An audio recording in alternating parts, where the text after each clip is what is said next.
Hello guys, तो कैसे हैं आप लोग। और आज एक और नए टॉपिक के साथ आपके सामने ये वीडियो लेके आया हूँ। और वो टॉपिक जनरल जो मॉडिफिकेशन होता है हमारी स्कूटी में उससे रिलेटेड है।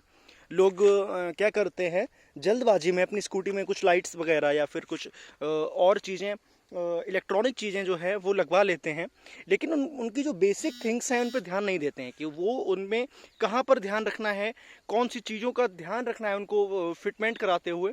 तो उन चीज़ों के लिए एक नया टॉपिक मैं लाया हूँ, क्योंकि वो चीज़ें हमारी स्कूटी को काफ़ी हार्म कर सकती हैं।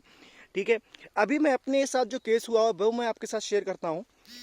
हमारी स्कूटी में क्या था, एक बज़र लगवाया था मैंने, जो इंडिकेटर के साथ बजता है ना, वो बज़र मैंने लगवाया था। अब वो बज़र क्या हुआ, वो बज़र शॉर्ट था या उसमें कोई प्रॉब्लम थी। तो उससे क्या हो रहा था, जब भी मैं इंडिकेटर ऑन कर रहा था तो कई बार क्या हुआ, हमारी स्कूटी की जो है वो आईसी फूक गई। अब आईसी फूकी तो उसमें क्या हुआ, जो फ्रंट लाइट है वो काम नहीं कर रही थी। सेल्फ स्टार्ट का जो बटन है वो काम नहीं कर रहा था, स्कूटी बटन से स्टार्ट नहीं हो रही थी, है ना। और स्कूटी को क्या हो रहा था, किक से स्टार्ट करना पड़ रहा था बार बार। तो ये प्रॉब्लम आ रही थी बजर की वजह से। मैं गया, जो जेन्युइन सर्विस सेंटर थे, मैं वहाँ पर गया, मैंने उनको प्रॉब्लम बताई तो उन्होंने कहा कि ये जो आपने बजर लगवाया है ये क्या कर रहा है, ये पूरी आईसी को डिफ्यूज़ कर रहा है, ये पूरी आईसी को प्रॉब्लम कर रहा है और सर्किट में दिक्कत पैदा कर रहा है। तो इस वजह से क्या है कि इस बजर को निकालना पड़ेगा। तो मैंने कहा ठीक है, कोई बात नहीं, बजर को निकाल दीजिए। और मैंने बजर को निकलवा दिया। उसके बाद से आज तक मुझे कोई प्रॉब्लम परस्यू नहीं हुई है।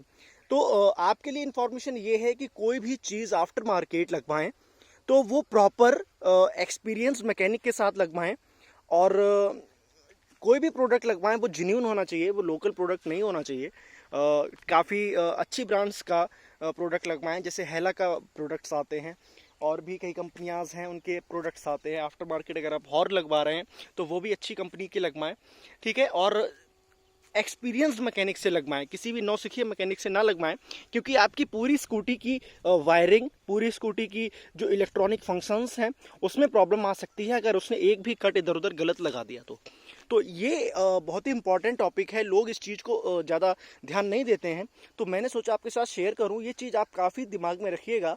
अपनी स्कूटी को, मैं तो कह रहा हूं, अपनी स्कूटी में कोई भी चीज़ लगवानी है तो वो प्रॉपर सर्विस सेंटर पे ही लगवाएं। होंडा का जो सर्विस सेंटर है वहाँ पर जाकर लगवाएं। वहाँ पर अपना जो भी उनका कॉस्ट पे है वो पे करें, और अपना जो भी प्रोडक्ट है आपको लगवाना है वो वहाँ पर लगवा सकते हैं। कुछ एक्स्ट्रा चार्जेस जाएंगे, कोई प्रॉब्लम नहीं है, बट आपकी स्कूटी की जो वायरिंग है, आपकी स्कूटी का जो मेंटेनेंस है वो आपका बना रहेगा, उसमें कोई प्रॉब्लम नहीं आएगी। ठीक है, दूसरी चीज़ क्या होता है, जब भी हम कोई आफ्टर मार्केट प्रोडक्ट लगवाते हैं उससे क्या होता है, उसकी हमारी स्कूटी की वारंटी भी इफेक्ट होती है। ठीक है, क्या होता है कि अगर मैंने सपोज आफ्टर मार्केट कोई भी चीज़ लगवाई है और सपोज टेक्निकल एरर कोई स्कूटी में आया, इलेक्ट्रॉनिकली फंक्शंस में कोई दिक्कत आई है, तो उसमें क्या होगा, कंपनी जो है वो वारंटी क्लेम नहीं करती है। वो कहेगी कि नहीं भाई, आपने तो ये सब करवाया है, हमने तो ये सब नहीं करके दिया था। तो और कंपनी की भी बात जो है वो जायज़ है, क्योंकि आप जब कुछ ज़्यादा दिक्कत उसमें क्रिएट करेंगे, उनकी जो बनाई हुई चीज़ है उसमें, तो वो वारंटी कहाँ से आपको देंगे।